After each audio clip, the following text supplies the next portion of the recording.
Hi, my name is Marcus Thompson and I'm an International Student Advisor at the ISSO. Today I'm going to talk about some things to consider when you approach the completion of your program of study. There's four areas that I'll cover. Um, First of all, we will talk about your I-20 program end date and program extension. We'll then talk about shortening your program end date. After that, we'll talk about employment, how program completion affects your employment eligibility, and finally, options available to you after you complete your program of study. Now, I'm going to start by talking about the I-20 program end date. You can find this date on your I-20 in the program of study section on the first page. The I-20 program end date is important because it determines the period you can remain in the United States as an F1 student. However, this date can be updated, it's not set in stone. The program end date is an estimation of how long it takes to complete a program at a particular level. So for bachelor's and doctorate degrees, this is 5 years, and for master's, it's 2 years. However, in reality, students may take more or less time to complete their program, and it's possible we'll need to change that program end date at some point. When we update the program end dates, we'll also issue you a new I-20, which will display that new end date. If it seems like you're going to need extra semesters to complete your degree, you should request a program extension from the ISSO, and we'll extend your program end date to the end of a future semester. You can submit the program extension e-form through the SciStart portal. Now, keep in mind that it's critical to submit the request before your current I-20 end date. We cannot extend the end date if it is in the past. So in other cases, we might have to shorten the I-20 end date. Now, there are a few reasons for this, depending on whether you're an undergraduate or graduate student.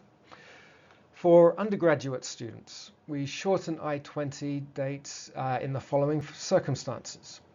So when a student is approved for final semester reduced course load, which indicates that they will complete all requirements of their course in that semester.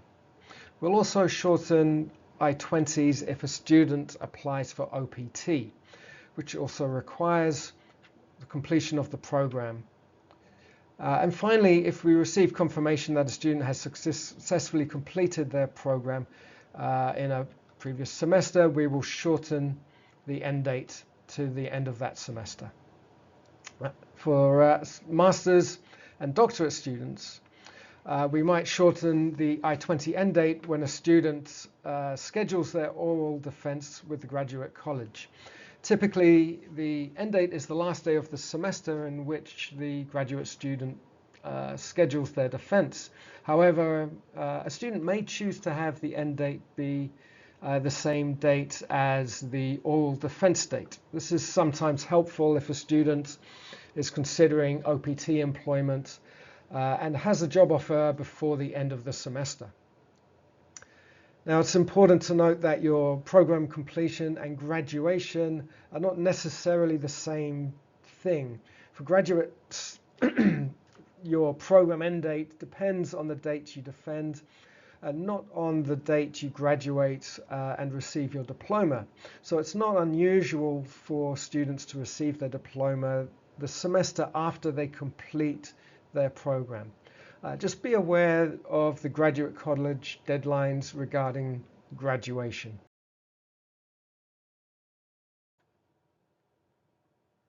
Okay, now your program end date has a significant impact on your employment authorization.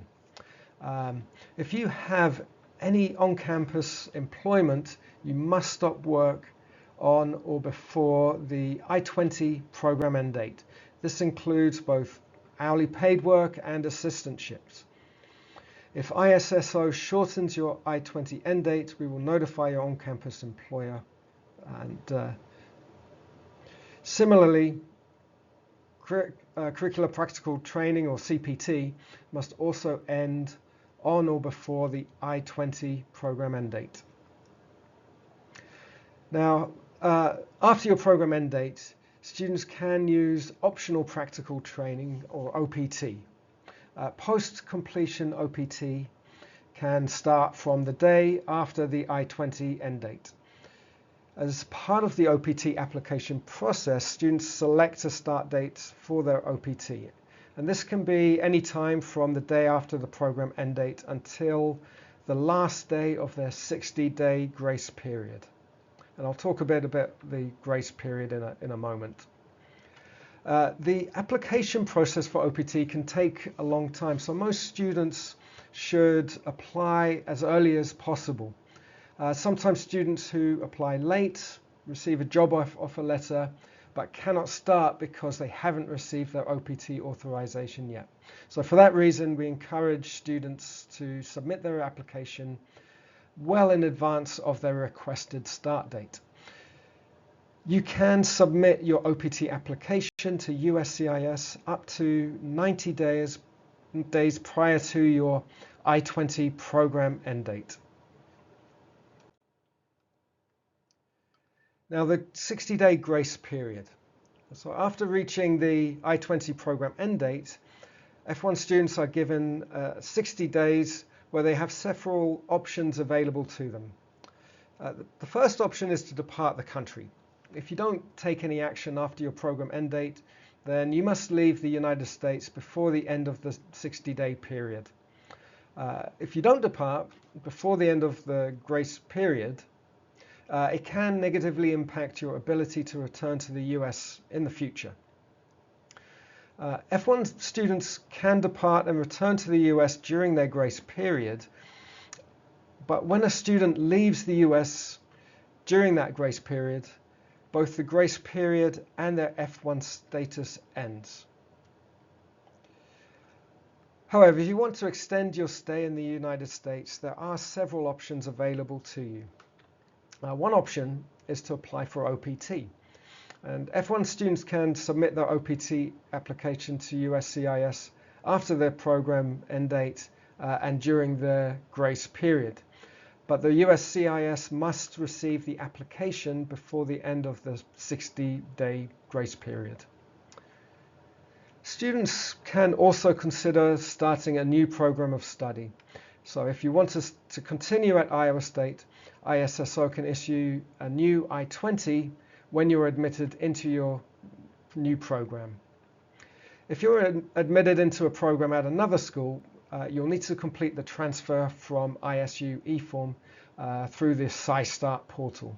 Now, both of these actions must take place before the end of your grace period.